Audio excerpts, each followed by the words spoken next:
This the AMG way, we don't follow the crowd. Quiet money moves, we just say it out loud. Tax-free living, long plays over hype. Build it right once, let the legacy right. We talk ownership. Yes, we are back. The AMG Pod, your boy Mondo and Larry Woods. What is happening, brother? What's going on this evening? Happy Monday, brother. Yeah, happy Monday, man. Today, rocking in. We got to slide into the week. If you've been with us for a little bit of time, you see on Mondays, we have a real talk session, just the brothers hanging out, talking about real life, different things. And today we're going to keep that party rocking, kind of subdued and mellow, you know, where we keep it 100 though. We go hard about certain topics.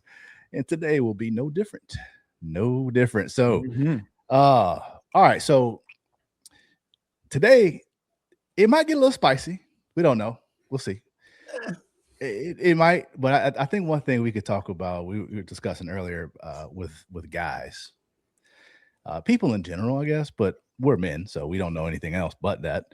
Talking about competition, spirit of competition, competitiveness, this whole thing, this roar inside a person, this animal that well, not everybody has it, let's be fair.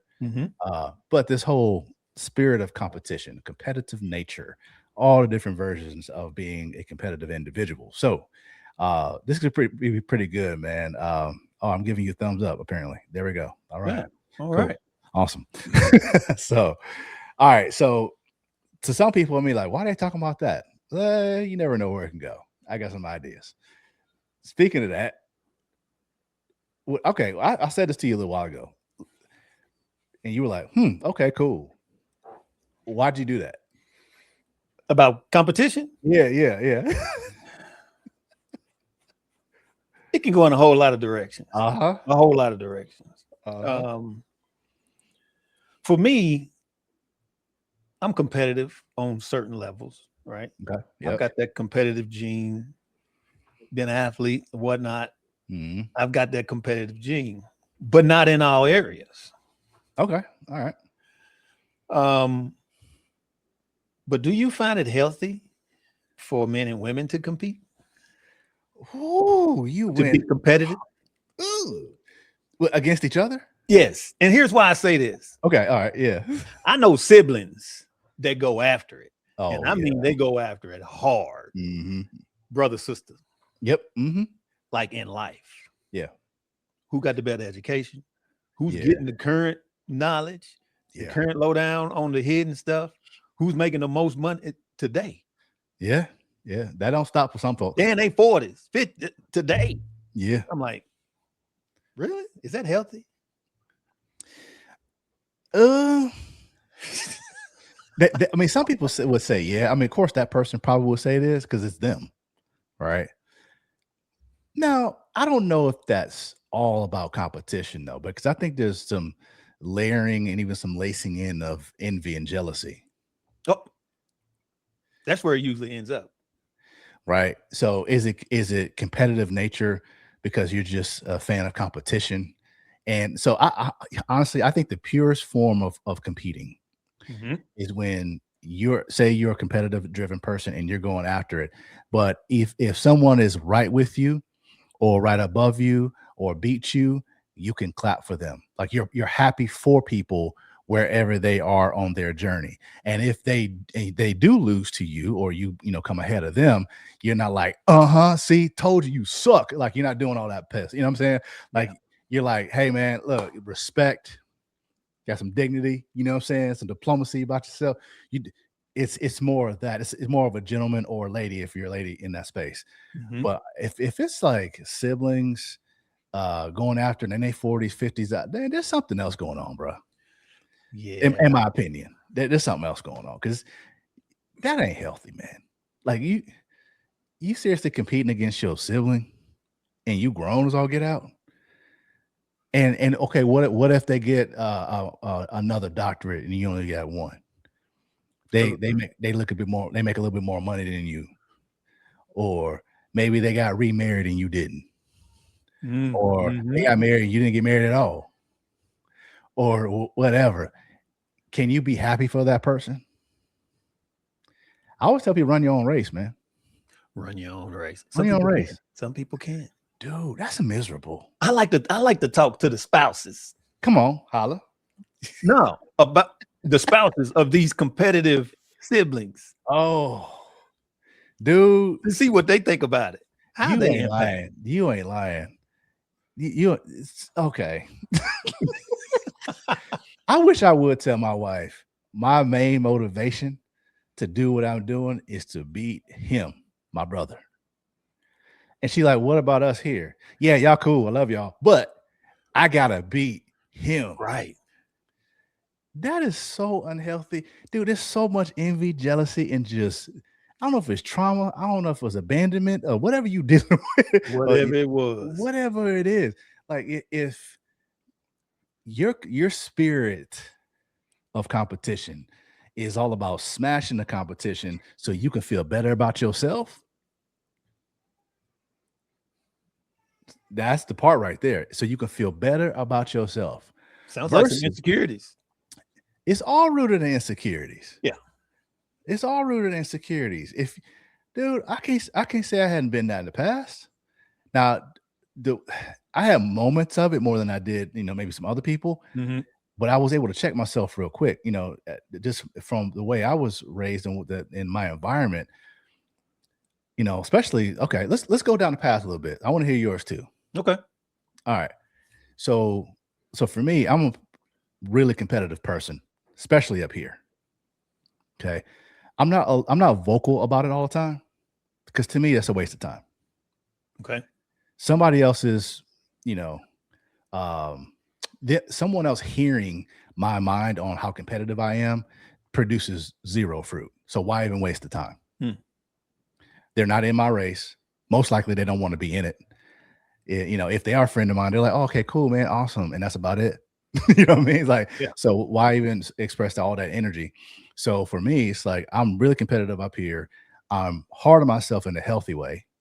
I don't beat myself down in the sense of like, woe is me, whatever, but I am hard on myself. And because I expect better, and when I get, lazy about something, or I fall short on something, or I procrastinate on something, or I know I could have done better. I didn't max out my full effort or whatever. Whatever, because we all have that within ourselves, right? Yeah. We have those moments. So really competitive within myself, competitive with others or against others. I do have some of that. I do. But not to the point to where like I want the other person to do poorly or do bad. Mm-hmm. You know what I'm saying? Like here's my point. I want to beat you when you're at your best. Mm-hmm. I don't want to beat you when you're at your worst, because that means I'm sucking too. Right. So I want you to ball out. I want you to kill it in whatever you're doing and beat you in that. But then I can turn to you with respect. Be like, you know what? Hey, man. Hey, good game. Good job. Good whatever. A lot of respect for you. But I don't really feel like I feel better about myself because I beat someone. You know what I mean? I've never felt that way as an adult. Yeah. As an adult. Now, as a kid, I would feel that way. I grew up around a lot of cousins. Okay. Me too. Yep. Okay. A lot of cousins. And we can be real, right? Because it's the real talk, right? Absolutely. Okay, let's go ahead and go there. So it's all these cousins, about 9 of us. One girl, she's the baby, about a year younger than me. I'm talking like kindergarten, first grade, second grade time frame. Mm-hmm. Okay. I'm the second youngest. So I'm the youngest boy. All boys older up to high school, like 10th grade at the time. 10th grade and down. Got you. To like first. Me. Okay. We in the hood, I will say back then this was a big deal. I was the only light-skinned individual. Mm-hmm. Okay. Everyone else was not. That did play a part in the social dynamics. I bet. It played a part. And these were cousins, like I will say step cousins. Mm-hmm. So we weren't blood. Right. So there was a lot of competing going on. And there's a picture that I still have today, or a picture of me. I think I'm probably showed it to you a while ago. Me and all my cousins behind me, and you can see me right in the front and all them behind me, around us. And it's the way I looked at the time. Like I had resting bee face all the time. Yeah. Because I was constantly fighting for space, opportunity, for whatever, fighting, period. So I always had to play up. So when I started getting around kids my age and playing sports and different things, I love sports, play baseball, play basketball, play football. As I got older, went straight to baseball and soloed on that and was very good at it, but very competitive. When I played baseball, even, man, I took that attitude. It's me and that dude. I told you the other night. It's me and that guy. I had an attitude. Like I want to hit the ball and take your face off. And I meant it. Like that. Is that healthy? Now I didn't want to hurt the guy, but that for me, that was my way of focusing. I want to win this game. Now, I didn't want him to suck. I want him to be at his best. I want to annihilate you when you throw a 90-mile-an-hour fastball down the pipe. You know what I mean? Yeah. So for me, I was able to really internalize it. I never had the heart to want to beat you, and so I could feel good about myself. Until there's a pivot. Everybody yeah, you lying. You felt okay. Yeah, you. Yeah, I don't know. I hear people saying you lying. You feel okay. Yeah. Until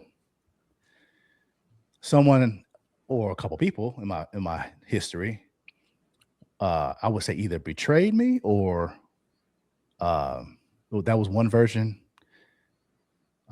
Stole from me. Did me wrong. Tried to do me wrong, but didn't fulfill it, but they tried. Until that evil side, not just competitive and good spirited sports and spades or Monopoly, not that. No. Until it became personal. That's when that ugly side started kind of developing in me. Like when it became something like that, when you're defaming my name or you're trying to hurt me or hurt my loved ones or do whatever, that's when it got real, real serious. Yeah. And got nasty. I could see that. It got nasty. And it was uncontrollable. It really was. Like now, that chip, I got you talking about some chips. I got chips all over. I mean, mulch chips, potato chips, poker chips, every chip you could think of is on my shoulder. And I'm working from that. Because my goal went from, instead of me being the best that I need to be, no, I'm here to smash you. And I want you to feel it. All of it. Every bit. Unrelenting. And I'm going to turn the knife. And even when you tap out and quit, I'm going to turn it again and beat you more. That was kind of my mentality. That was my mentality. Yeah. It took some counseling, some different things for people to help me realize that's not healthy. I was but at the time, Woods, I'm like, that's healthy. I'm being true to me. I'm being honest. They're like, yeah, you can be honest and true to you. It don't mean it's healthy though. Yeah. I'm like, well, it's healthy, man. Because it was like, I'm going to get good at this or do this or blah, blah, blah, because of them or him or they or whatever. And I was losing focus on what I was supposed to be doing for me and my family. It became more about meeting them, knowing that I beat them or overcame. That became more of my focus. And I was obsessed with it, which really uncovers a deeper rooted thing, right? Yep. Didn't realize that. And I mastered with a lot of stuff. I mastered. Well, I'm just competitive, I'm a former athlete, and, just kind of, put Band-Aids on it and act, man, look, I told you a little while ago before we started this, my fantasy life when it came to that stuff was ignorant. It was straight ignorant, man. Just, because I realized a lot of it was that little boy going back. There, when you're dealing with you first, second grade or whatever, third grade, and you dealing with middle school, high school kids, middle school ignorant, high school kids, yeah, and some of them ignorant, yeah. And you can imagine being in second grade having to fight somebody in eighth. Why? Yeah. Period. I shouldn't be fighting, period. But I'm second grade, first grade, fighting kids in middle school, man. That's 6. You 6, 7 years old. Yeah. Going for it. 6, 7 years old. Getting tore up too. Getting tore up. Like I ain't gonna act like I was whooping everybody. No, it was a lot of, some days they got me, some days I got them. Then I would run for my life.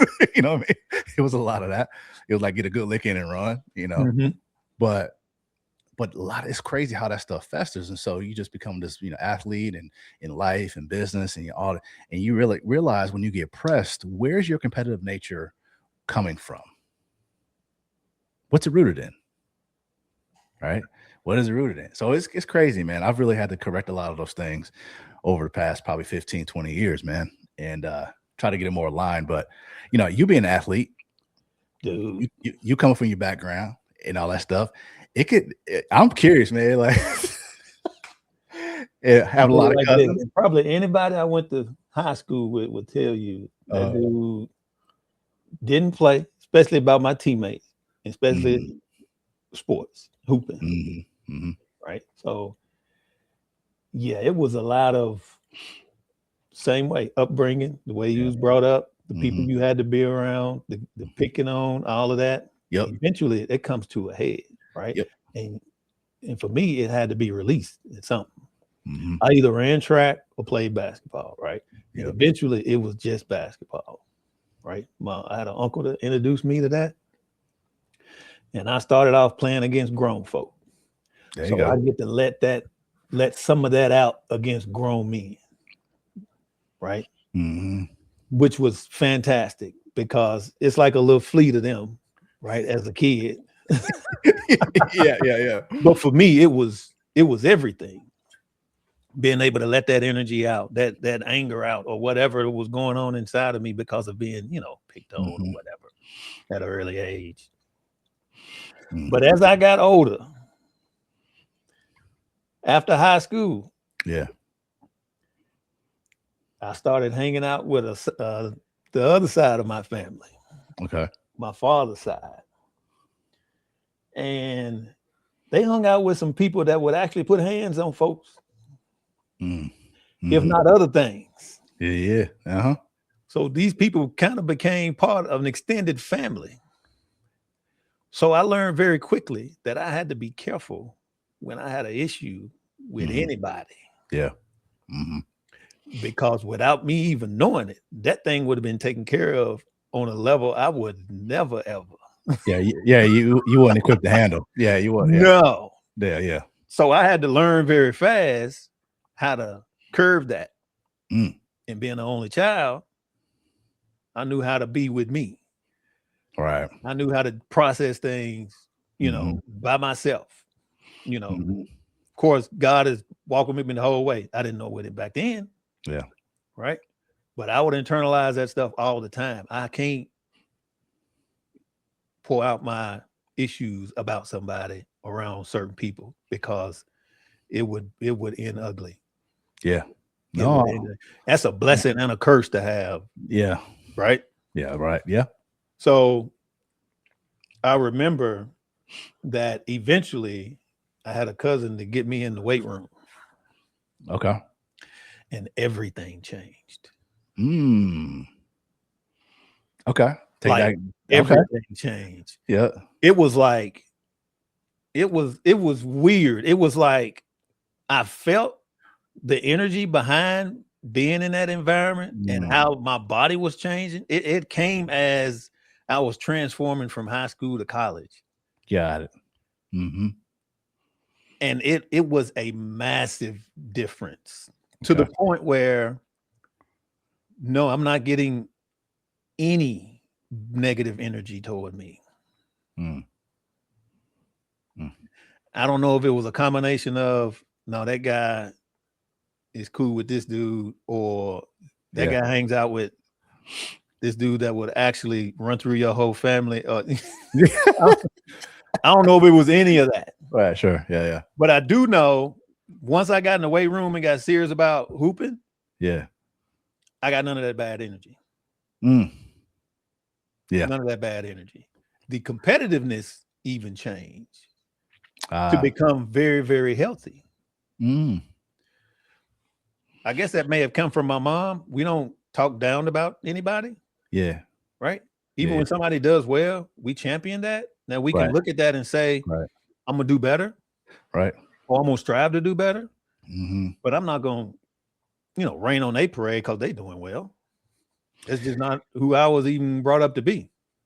That's what's crazy about it, man. Like, I'm hearing you talk, I'm like, bro, there's so many similarities. And we haven't talked about a lot of this stuff. Right. Ever, as long as we've known each other. And it's interesting because I look at two environments that are really cultivated that negative side of the competition for me. One I mentioned already. The second was church. Uh-oh. What do you mean church, Mondo? Hold on. Blasphemer. I was like, hold on. Hold on. Time out. So being a musician in church, being a drummer, the culture that I was in outside of Detroit, in Detroit area, being a musician in basically the gospel mecca, people were very critical of your ability, your chops, and different that. So there was always, concerts and different things and pastors' anniversaries and, all kind of choirs and groups and praise worship team coming together. And so, if anything, anything about the musicians pit, it's always like the drummers are probably the most competitive of all. Then maybe bass players and then on down the line, to the point where, drummers don't even want you playing their snare drum, their kick pedal, sometimes even their cymbals. You definitely can't borrow the sticks. But I mean, a drummer will strip down the kit if he knows that you're about to come up to maybe even handicap you. He's like, you know what I'm saying? Like they really won't set you up for success if you're about to play for your group or your choir or whatever. And it became a very unhealthy thing. It's like, man, we in church, you playing for your people, I'm playing for my people. But it was just like this stank about it. It was this competitive, I'm better than you kind of deal. I had it in my own church, the church I went to every week with between myself and the other guy. So it was just this, it was an ugly thing. I couldn't stand it. I got like 4 or 5 illustrations in my head right now I could tell you about, but I'm not, but that festered. And then of course, on the other side, there was baseball. Right. And, so I had this attitude of, and I'm gonna just go do what I do. And like am I the best drummer? No, by no means. Did I do my thing enough where people appreciate it? Yeah. Did everybody want me to play? No. Did some people want me to play? Yeah. And that's cool. I think that's pretty much everybody, right? Yeah. Every musician. Now, what really changed for me is going from the music side of things, going to Nashville when I moved. Because I saw the community of musicians and how they championed each other. Yeah. Very little jealousy. People were like, proud to have you, man. Come on and play, man. Come on and kick, man. Man, come on, get on the keys. Come on, man. Come. And they would sit there and be like right next to you, like, yeah, man, jamming with you. I'm like, this is weird as all get out. Like, what's going on? Like, they're actually supporting and championing you while there's no competition. Wow. The Nashville, I gotta tell you, man, the Nashville community, at least when I was around it, they got to figure it out when it comes to championing each other and supporting one another's gifts. Because here's the deal: there's somebody you could throw a rock and hit 10 people that can do it better than you. That's true. That's how many people like that in Nashville. Yeah, add a little caveat to that. That's early 2000s people. Early 2000s. Yeah, that's true. That's very true. I don't know about now, but early 2000s people. That it was like. You're always going to meet a guy who can do tracks better than you, a guy who can engineer better than you, or a lady who can play guitar, sing, or whatever. It was always so much talent. Like the environment humbles you, and if it doesn't, you're just the biggest arrogant SOB ever. Yeah, I suggest you move. Yes, you need to go somewhere else. Right. So it's a very humbling environment, and you learn a lot, and just it's a great community for that. So it really helped me kind of change where my competition was rooted in. Right. And it became more of a thing just to get better, take some of these nuggets from all these people, these wonderful folks that you're meeting and channel that. And just the challenge is competitions be better than I was yesterday, be better than the last project, be better than the last concert, be better than the last rehearsal. Like it became more of an internal thing. And it was way healthier, man. Oh my gosh, man. That's good. But then you have you have some things that pop up where some life happens and that old school button gets hit, that bad competition button. So how does one handle that? at this stage? Man, you know, or at the stage that it was pressed? Here's what I had to realize. I'm not a counselor, so I'm not gonna give somebody advice on how to handle it, but I'm gonna tell you what helped me. For me to give someone that kind of attention, I'm doing this because of what they said or what they did. I had to realize that person really ain't that important. And there's a really good chance they ain't thinking about me that deeply either. Good call. So I'm sitting here trying to beat down, you know, a mannequin. Yeah. Yeah. All the while, my brain is thinking it's the person, but it's a mannequin. The person ain't thinking two squats about what I'm doing, saying nothing. They over there doing what they handling their own business, dealing with their own affairs, their own victories and challenges and everything else. Ain't thinking two squats about me. So I found it's very selfish of me and very arrogant of me to think that I'm that big of a deal to them, when I'm really not. So let me take all that energy that I've been obsessing on when they probably forgot about it and just focus on what I'm doing and worry about the people who are relying and counting on me. Yeah. Not everybody else. Good call. You know, and it took a minute. It took a minute. It was hard. It definitely peels that onion back. You start seeing some stuff. Yeah. Do you think there's competition in the pulpit today? Lord, I love how you going hard in the paint right now. Here's why I brought that up, because you said it was hard, right? I was up close and personal to some competition that actually disassembled a church, and I was one of the members that disassembled. Oh. To date, we are still feeling the impact of that. It's been 24 years, Mondo. Wow. There's definitely competition. Competition disassembled a church. Of course it is. Scattered the flock. Of course it is. It's one of the ugly ploys of the devil to destroy a church, create competition, get folks arguing and being jealous and envious of each other, positioning, jockeying for position, lying, blackmailing, and all that stuff in between to get what they want. Yeah, of course. It looks so many different, has so many different looks to it. Could it be singers? Could it be pulpit? Could it be this, that, all kind of stuff? Could it be internal? Could it be church to that church? Of course. Could it be this denomination to that denomination? Of course. Could it be what, dude? Of course it is. And it's so, I don't know. My question is, if that's the focus, you ain't called. You just talented. Hello. I'm gonna say that one more again for the people in the back. If that's that person, I will go on record and say, you're not called, you just have talent. You're a charismatic person who's smart, who knows how to read and knows how to speak eloquently in front of people. And you have the gift of persuasion, but you are not called.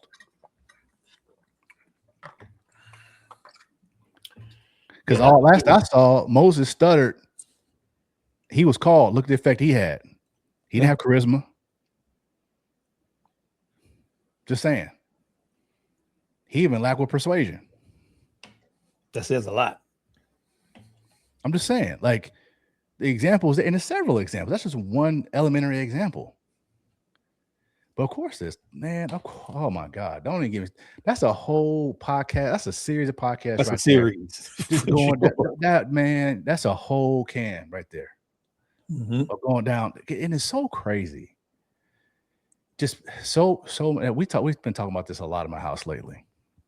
Just different things with conversations we've been having, and that spirit of competition is nasty, man. When it comes, can be nasty. It can be nasty. You allow it to be. It can be nasty. Yeah, because really, if you really remove the word competition, and say it's a spirit of envy, spirit of jealousy, spirit of evil deeds.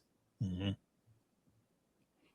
I don't want to even say the competition is just the visual result of all the other stuff: jealousy, envy, evil thoughts, backstab.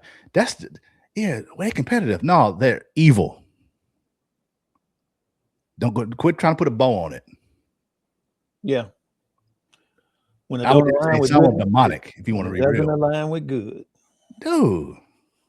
Yeah, man. Let me stay off that podcast. That's a whole other podcast right there. I'm getting hot. So I'll share this, man. There was I was riding down the highway one time with a friend of mine who was in the business. We were going to a meeting.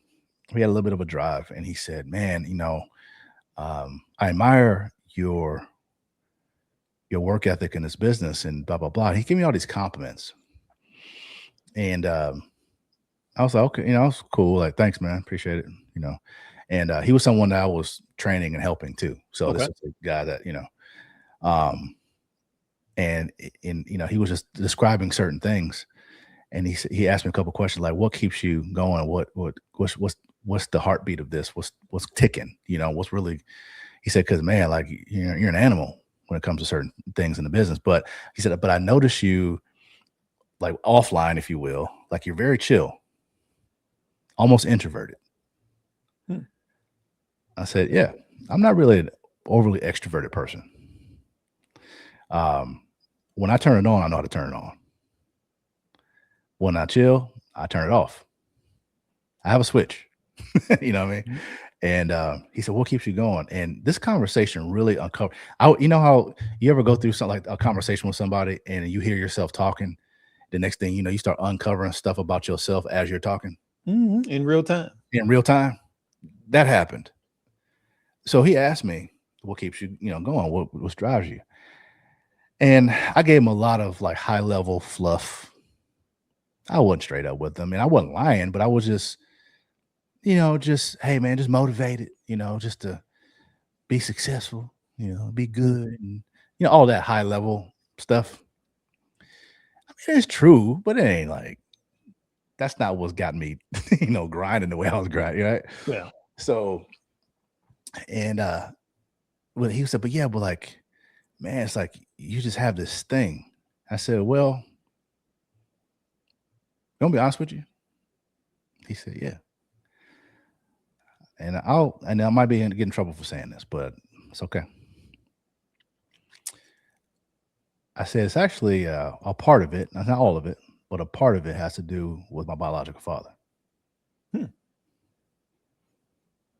He was like, "Okay."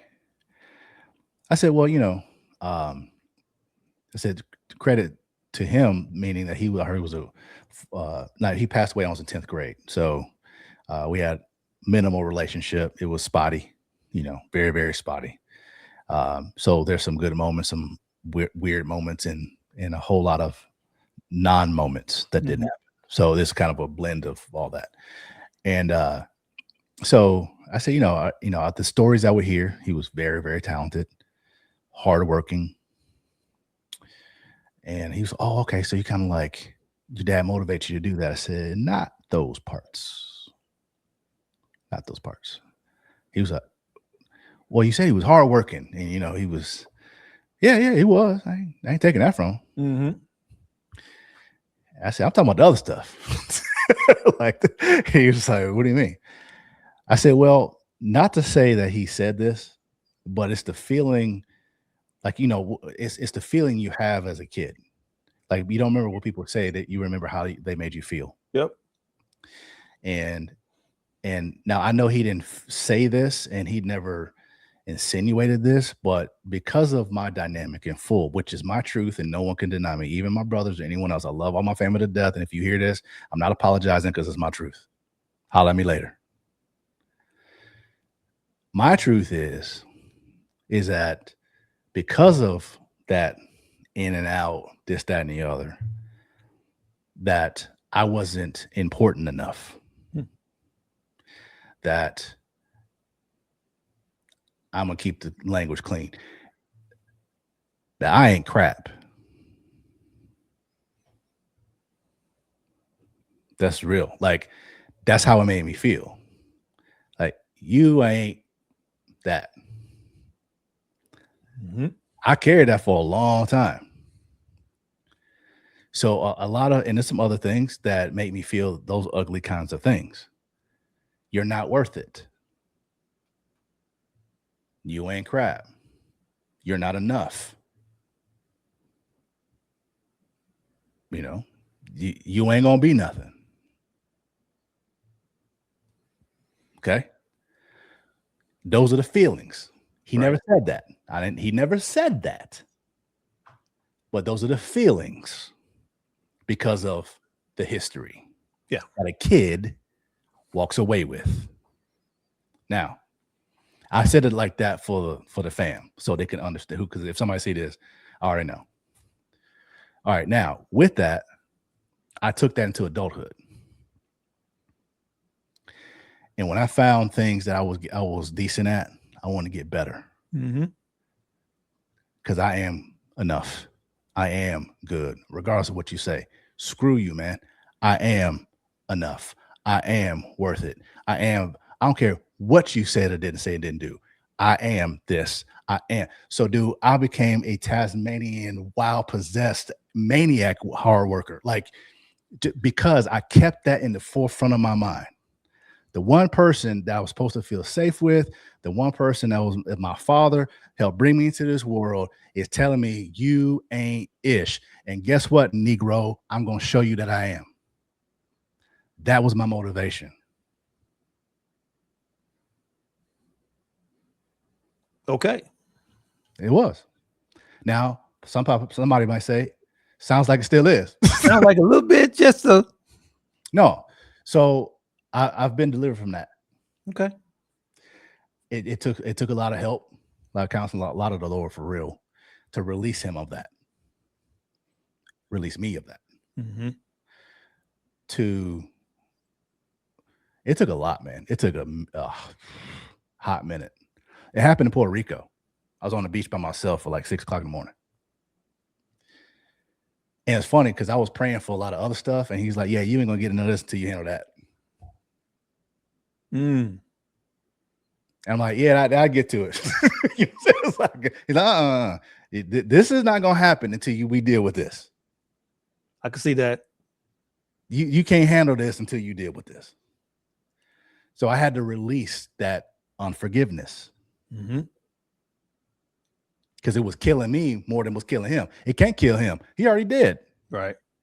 But even if he wasn't, I'm still trying to kill somebody that, in my mind, so to speak, that it's like, this all the while is killing me. Yeah. So I had to release that thing, man. I talked to some guys about it. I got help on it later too, not just some fellas, but I became open about it, started talking about it openly like I am now. I gave you that demonstration to show I was, kind of like how I felt. I'm not that way now, trust me. But I wanted you to feel the intensity of where I was coming from. And that's how I was. If you would have asked me some years ago, prior to 2021, so not too long ago, we're talking 5 years ago. Yeah. If you asked me 5 years ago and prior, I would have came at you like that and harder. And then I would have lost myself in the unforgiveness and anger and da. And so here's what's crazy about it. That what I called competition is not competition. See how I said in the beginning, how we mask it with stuff? Yeah. We take competition and we put it on top of things. Let's put some whipped cream and cherry on a turd and call it ice cream. Yeah. Yeah. Okay. That's what we do. And that's what I was doing. So it's like, all right, hold on. Let me take all this off. That's some crap. That's got to get handled. Couldn't do it by myself. I wish I was that strong. Yeah. So I found that my sense of competition is much more pure now. Healthy. That's good. Healthy. Yeah. Healthy. And because it was ugly, man. I mean, it even tapped into, dude, you know how it is when you go down one little bitty rabbit hole, at least to another one. Well, most of the time, yeah. Most of the time. And then another one, it developed a anger, vengeful spirit that I started taking out on adults. Got it. And it really got nasty. Like, when I said my thought life was ignorant, oh my God. Like, you get me? Like, I used to say this, dude. This is how ignorant this sounds. I can say it now confidently without feeling ashamed, but this is really what I would say. You come to me and you flick me, I'm coming back with a bazooka and blow your face off. That was my mentality. You bump me, I'm taking you out. Like, I always had to trump and win all the time, like, and massively, not like even Steven. You know what I'm saying? Like, thump to thump. No, it was paper cut bazooka. You know what I'm saying? It was paper cut machine gun. Like, theoretically, hypothetically speaking. Yeah. I mean, not for real, but you get what I'm saying? I was like, man, that's some serious anger issues. Let me ask you, Woods. Anger issues? Yeah, growing up. Yeah, well, it's common with young boys with broken homes. It's just what it is. Yeah. There's no balance in the house. Yeah. Yeah. There's no balance in the house. So, yeah, I went through a lot of the same things. Anger issues, yeah. Basketball, sports, that was my zone to release that. Yeah. So I used that for that purpose. Take it out on the hardwood. Took it out on the hardwood.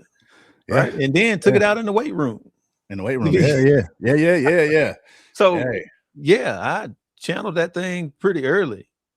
Yeah. But again, I couldn't voice that if I had an issue with somebody. Or if I had issues, period. Who's around me? God gave me the wisdom to know who's around me that I could talk to. Yeah. At that age. Right. Sure. Yeah. Right. Either they going through the same thing. Yeah. Or they just don't know how to help. That's true. Right. I wasn't led to talk to anybody about any of it. That's God hooking you up, man. That's some wisdom. That's some internal wisdom. What's the wisdom? Shut up. Yeah. That's the wisdom. Be quiet. Be quiet. Be quiet. Holler at these weights. Take your frustration out on this iron. Get that ball. Put all your energy there. That's fantastic. And I want to think back to you're saying about basketball, man. I was saying we're in the baseball field. Like, I was not a happy camper on the field. I was literally there trying to, like, I'm telling you, like, dude, we almost fought every game because of me. Because of you? Dude, you filing with my teammates hard. I'm coming at you. See, I wasn't that guy, but yeah, I was that guy. I can see you being Ron Artest. Come on, man. You I was Ron before Ron. Oh my God. It's so crazy to know you to think of that. It's like, man, it's like how far I'm sure you've come. Oh yeah. To be delivered from that, man, because it's rough, dude. Like, I think a lot of people, a lot of guys especially, we take that that history, childhood, whatever, and it develops into a competitive thing. But is it competitive when that competition is rooted in ugliness? Right. Some sort, whether it be anger, whether it be vengeful behavior, whether it be, all that nasty stuff, jealousy, envy, especially with sibling stuff. That's the silliest thing. Yeah. I didn't grow up with siblings, so I don't even know what that dynamic is. Yeah, I've got two half brothers. Yeah, I've got two half brothers. It just weirds me out. It's strange. Like, I can't imagine talking to my brothers and being jealous of anything they're doing. Because my aunts and uncles who I did grow up with, they didn't do none of that. It wasn't a competition between none of them. Yeah. Yeah. See, it was funny. Family just being together. Right. Everybody just wanted to laugh. I had three sides of the family. So I had, mom, dad, stepdad, right? And, there's two sides of the family that was all about like, hey, peace, be competitive, but not rooted in anger. But Yeah. I had the one side I was around quite a bit during that stage I mentioned earlier. Mm-hmm. It was a trick bag. You had aunts and uncles. Some was like, hey, peace, and some was like, nah, shoot that Negro. Like, I mean, seriously, no, go punch him in the face. Like, I mean, you had to like, so you a kid, like, okay, so auntie saying this, and you saying go hit him. What, what I mean? Like, so you get conflicting messages, right? But it's oh my, it's so crazy, man. Because now moving forward in life, where we are, it's like, well, who's really the competition? And for me, it's between these ears, this thing up here. It is, because these days I put a level that I want to reach personally, and that's where I go to. That's it, man. That's my competition. So I'm a yard snob. Oh yeah, you bougie with the yard. I don't mess around with my grass. Don't do it. So that yard out there, even that yard, I know how I want it to look. Yeah. I set the bar for that, and that's it. I'm not competing with nobody else in this neighborhood. I see, that's how. Yeah, I'm so in my own little bubble, but it is tight. Yeah, no, I'm sure. I probably should take a nap on it. You good today? Yeah, oh man. That's like I'm in my own little bubble too on a lot of things, man. Like I just do my thing. I kind of what's that march to the beat of your own drum kind of deal. Mm-hmm. It's like I told somebody this a while ago. Like I understand my grandfather more and more the older I get, and I used to think it's something like when I was young, little. I was like, man, Pop don't care about nothing. Like he didn't. Like I used to look at it as like mean. Like he ain't getting into all this stuff that we doing. He just calm, cool. It's like he don't care. Protecting his peace. He's protecting his peace, and I realize that now. Like as I'm older, it's like I gotta protect my peace. I ain't fooling with that. Mm-hmm. Let them be ignorant. Let them be foolish. Let them be. I'm not. The moment I start entertaining and jumping on that bandwagon, being dramatic, gossiping with people on the phone, and running on the bandwagons of this and who just said this to when and why and blah blah blah. Ain't none of that moving the needle for your family. None of it. None of it. And if we are the stewards of our home, even wives, right? And if you are the queen bee of the home, it's like, man, protect the peace of the house. Quit bringing all the drama and all this and who said what, the this, that, and turning the neck and all this other. Like, do you realize how much time you're wasting? Yeah, on things that don't. You're not even gonna remember what you talked about a year from now. Yeah, how many conversations and minutes have you wasted of your life having random gossipy conversations? And it's like, no, but again, some people qualify that as being competitive.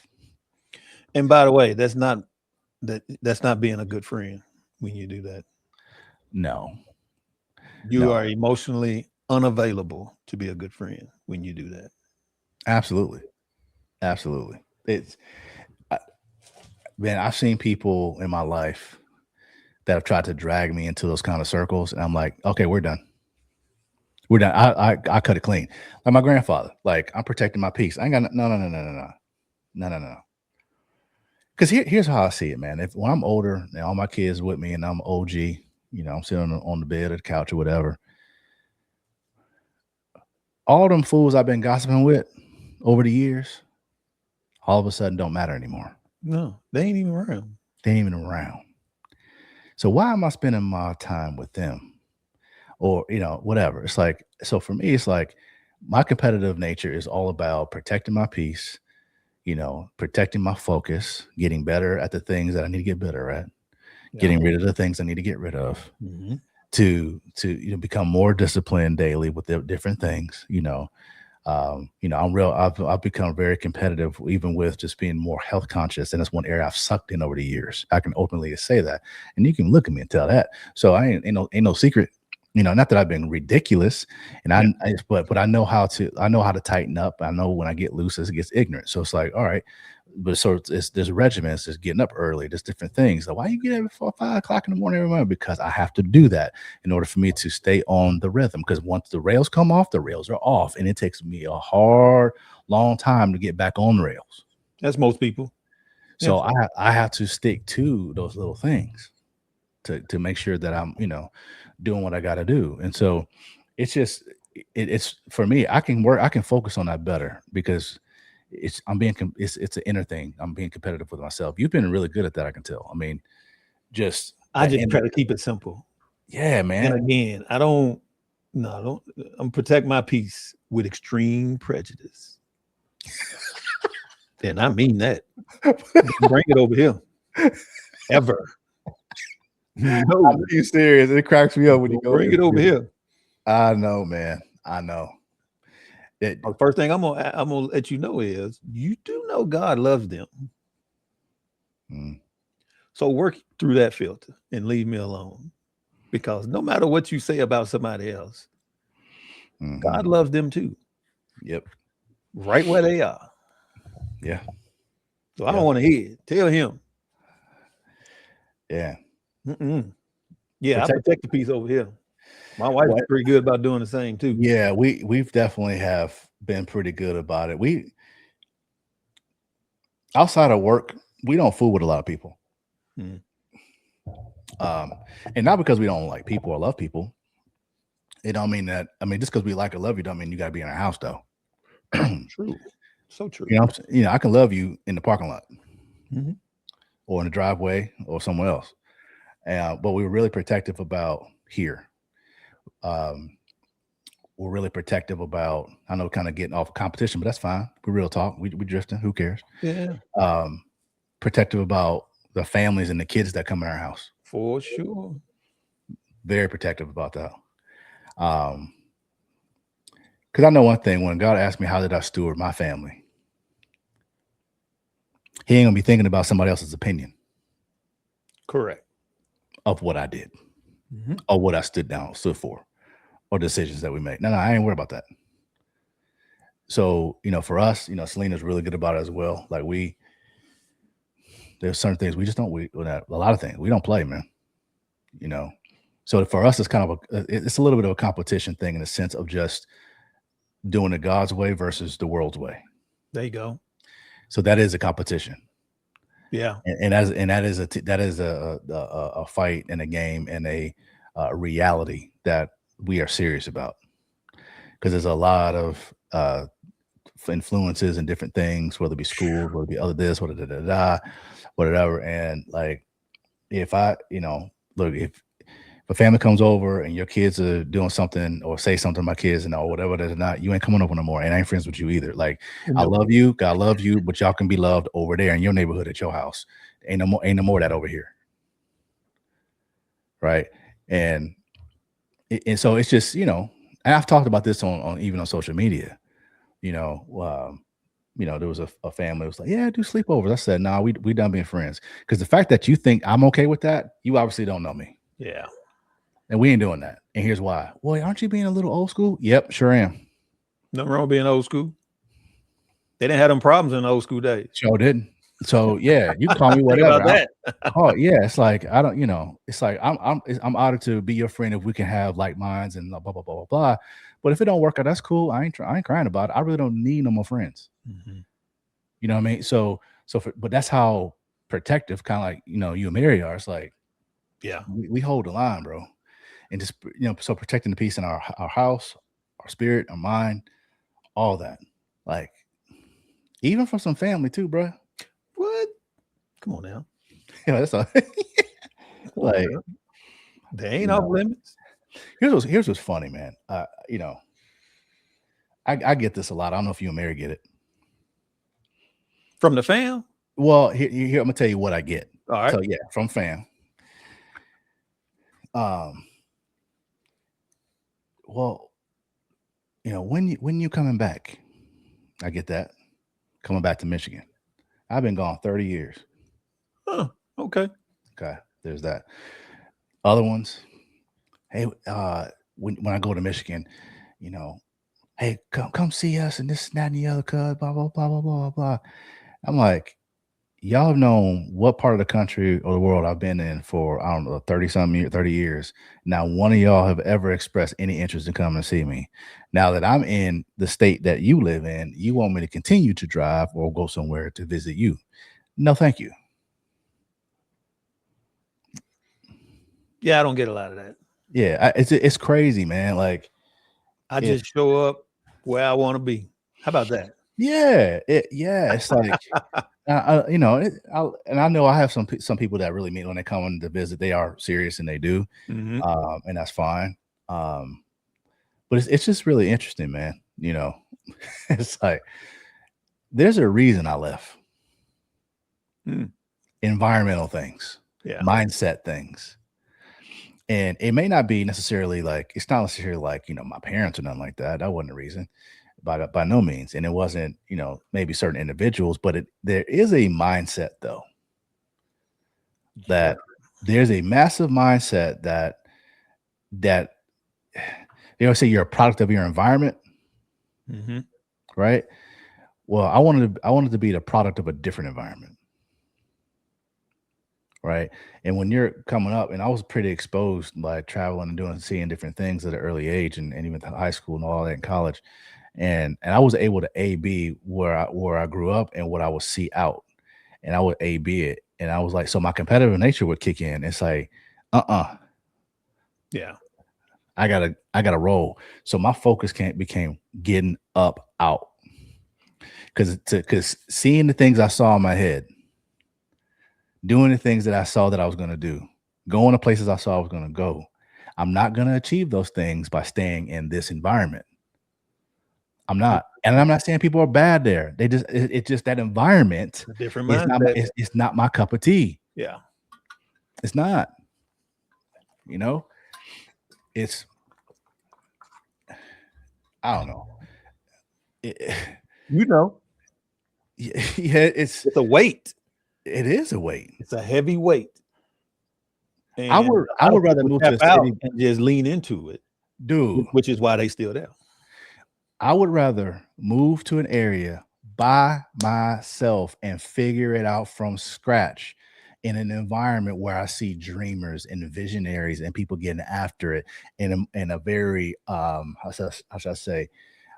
I don't mean like openly like wild, but I mean people who are innovators, creators, and striving for more in life in the sense of, you know, not just the typical, you know, run-of-the-mill things, right? To be in that kind of creative, invigorating, life-giving space, I would rather go there by myself and figure it out versus staying in an environment that's familiar and just succumbing to that reality. Oh, that's right. I did it. That's why I left Michigan and went to Nashville by myself. It's like, is that safe to say you was attracted to the unknown versus the known? Yes. Because here's what I saw. Okay, real talk. Always. What I saw, for the most part, was that the known wasn't really thriving. They were surviving and just kind of dealing with it. What's the it? Whatever it was. But I ain't really, the people that I saw, that the people I was around, they were always like, oh God, they coming this Thanksgiving. They coming this, oh man, they doing it, man. But you get excited about those. They always live somewhere else. Right. They always live somewhere else, and they coming to see us and be around. I'm like, I want to be them. I don't want to be the parade when they come back for a couple times a year. Oh, look, they back. Oh, they done eating their greens. Okay, we'll see y'all next holiday, and then go back to being miserable. Like, I didn't want to do that. Yeah, I wanted to be like, what are they living like? What are they seeing? But that's me though. Like I you know, like I'm a dreamer, man. Yeah, I'm a dreamer, and I know I got friends. Yeah, and I hope y'all see it. I know y'all think I'm crazy. Ain't nothing wrong being a dreamer. I love my me. friends. I love my boys I grew up with. I do. I know they think I'm crazy. And I ain't be no secret. They thought that since they met me when I was little. I know that, and I ain't offended by it. I'm fine to be the crazy one. Totally cool. Love them to death. But I'll keep being that crazy one. Mm-hmm. It's panning out pretty well. So I'll keep being that crazy one, man. You know, yeah, I've had my lumps. I've had all that. But dude, wouldn't trade the journey though. Wouldn't trade those lumps for nothing. Nope. For nothing. Life is too man. I used to say life is too short to be sitting in one place your whole life. That's what I used to say. Now that may be true for some people. I ain't pissing on people if they stay in their hometown. I ain't tripping on that. That's you, do you, boo boo. I'm just saying. For me, life was too short to be sitting in one little spot for my whole life. Nah, bruh. There's too many cool places in the world, and I won't even scratch the surface on places I want to live at one day. Yeah, for sure. Like, I mean, that's many places I want not just visit. I want to actually live. Yeah. You know, and I'm gonna fall short on that. So I ain't gonna say that yet. Shout out to Monaco. Hey, come on. Go. Shout out to Monaco. I'll tell you, man. Yeah, you know, so it's, but again, what you hear is that competition, but it's like conquer. Mm-hmm. Going to Puerto Rico in middle of COVID. And then decided not to come back because we were planning on going back to Nashville. Once everything opened up back up, we was like, no, we'll just stay. We were planning. Well, I was planning on that after COVID, which we was in Maryland. Okay. Yeah. Because I was loving Maryland. I wasn't trying to go nowhere. Well, my wife was done. Maryland's not her cup of tea. Yeah. For some reason. Hey, man. But yeah, I did not want to come back to Texas. I was definitely going to stop in Tennessee, back home. I was like, nope. Hey, man. I took you out of here for a reason.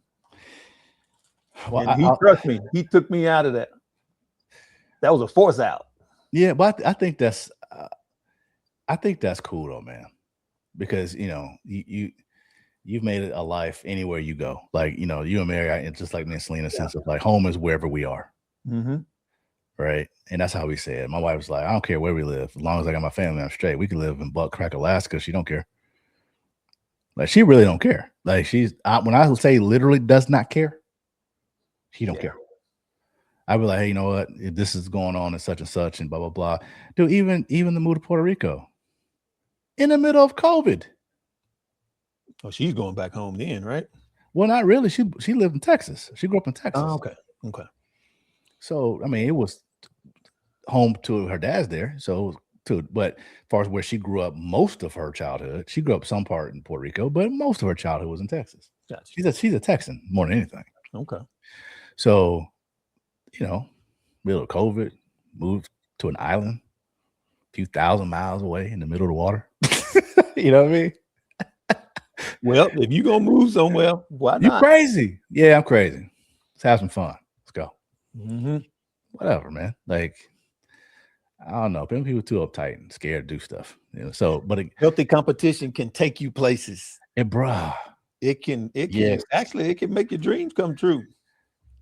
So the moral of the story is, in the whole hour podcast is, man, if your competition is coming from a healthy spot, it can do wonders for you and your loved ones. But boy, as we've talked about, if you've got that spirit of competition rooted in some ugly bitterness and a stank, it's going to eat you from within.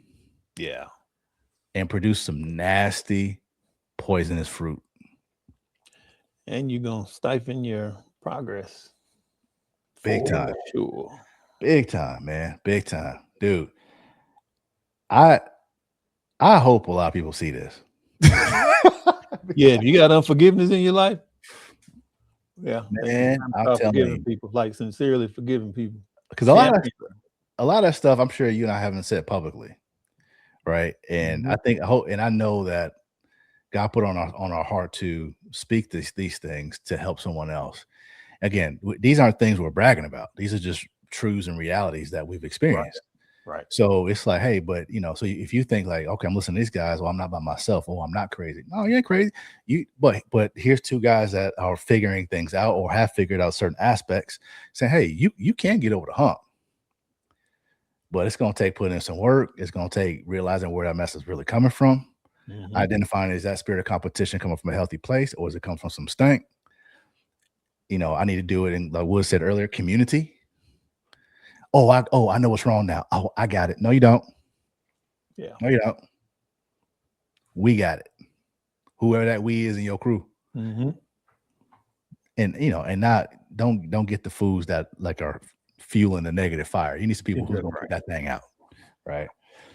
Oh man, with that, brother, let's get out of here, man. Good hot hour of the real talk. It is that AMG pod. So with that, man, let's get out of here.